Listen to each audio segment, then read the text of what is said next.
जय सनातन।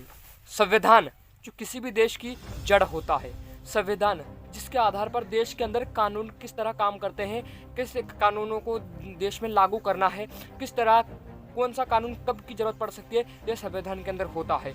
संविधान जो देश के अंदर सबसे ज़्यादा महत्वपूर्ण होता है, जिसके आधार पर देश को देश की गिनती में गिना जाता है। जैसे उदाहरण के लिए हमारे पास दो तीन देश ऐसे हैं जिनके पास संविधान नहीं है, इसलिए उन्हें देश की गिनती में नहीं गिना जाता।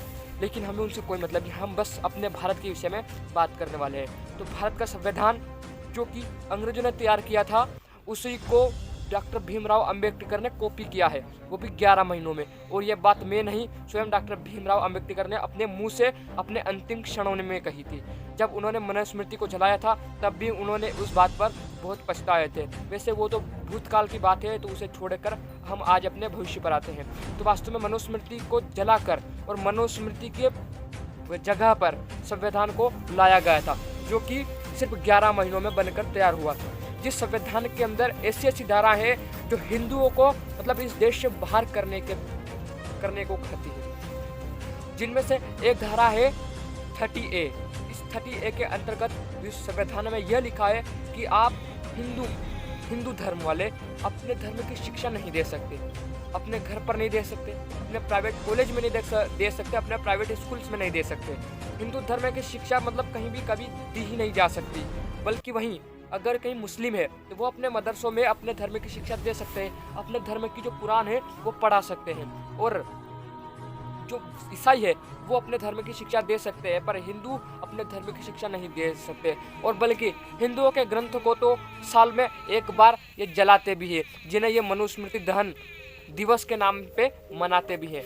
ठीक है, वैसे भी भारत के अंदर धार्मिक ग्रंथों की कमी नहीं, क्योंकि जिन अंग्रेजों ने धर्म को मिटाने का इतना प्रयास किया था, जिन्होंने आग लगाई हमारी लाइब्रेरी में, और 6 महीनों तक हमारी लाइब्रेरी जलती रही, जहां हमारे पास आज भी इतने ग्रंथ हैं कि हम पूरे विश्व में तहलका मचा सकते हैं। तो ये छोटे मोटे से तो हमें कोई फर्क पड़ने वाला है ही नहीं। संविधान जो हमारे देश के अंदर कानूनों को संभालता है, उस संविधान के अंदर फिर भी हम ऐसी बहुत सारी धाराएं हैं जो हिंदुओं का विरोध करती है। अब उन धारा को संशोधित किया जा रहा है और कई धारा को संशोधित कर भी दिया गया है, लेकिन फिर भी कुछ लोग ऐसे हैं जो इन धाराओं को मतलब 193 धारा, उनको सिर्फ 2 से 3 धारा नजर आती है। अगर आपको मैं गलत लग रहा हूँ तो आप ये वीडियो देखो पहले। जय भीम। कुछ लोग कहते हैं कि संविधान में कुछ कानून गलत हैं, इसलिए संविधान बदला जाना चाहिए। तो बेटा, एक दो बीमारी तो तेरे बाप के अंदर भी होगी, जो अपना बाप भी बदल ले।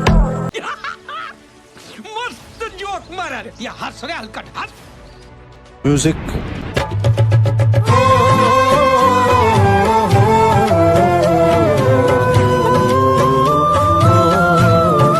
तो देखा आप लोगों ने किस तरह हमारे धर्म के ग्रंथों को ये गलत बता रहे हैं और संविधान को सही बता रहे हैं, और कह रहे हैं कि 2-3 बीमारियां तो तुम्हारे बाप में भी होंगी। मतलब ये कोई भाषा है? ये इस तरह की भाषा का व्यवहार कर रहे हैं और फिर कह रहे हैं कि हम शूद्रों के ऊपर तो शोषण किया जा रहा है, हमें इस तरह से टॉर्चर किया जा रहा है, ये किया जा रहा है। ये कोई भाषा है क्या? इस भाषा से कोई कभी किसी बात करता? अब ये बात मान लो किसी ने कहा कि संविधान गलत है और ये वीडियो उसके पास जाता है, तो वो क्या सोचेगा? फिर वो इनके बारे में कुछ गलत ही सोचेगा, क्योंकि सही तो सोच नहीं सकता, क्योंकि ये डायरेक्ट बाप की बात कर रहे हैं। ठीक है, तो सबसे पहले तो आप अपनी लैंग्वेज सुधारो, और जिसके बाद अंकल जी आपको मैं ये बता दूं कि आप संविधान में 2-4 नहीं 193 धारा को संशोधित हो चुकी है। भारतीय संविधान के अंदर 193 धाराओं का संशोधन हो चुका है, और अब भी भारत में ऐसी बहुत सारी संविधान के अंदर ऐसी धारणाएं हैं जो संशोधित होना अभी बाकी है। तो किस आधार पर कह रहे हैं आप कि संविधान में सिर्फ 2-3 धाराएं गलत है? क्या सब झूठ बोल सकता है? ये गूगल का मैप है, ये गूगल का स्क्रीनशॉट है, आप ये देखो, क्या ये भी गलत बोल रहा है? इसलिए ना कुछ मतलब सोच समझकर पहले बोला करो। जय सनातन। अगर आप में से किसी को भी ये वीडियो गलत लगता है और आप में से किसी को भी अगर इस वीडियो पे कोई आपत्ति हो तो आप कमेंट करें, मैं आपको इस वीडियो के बारे में ग्रंथों के आधार पर जानकारी अवश्य दूंगा।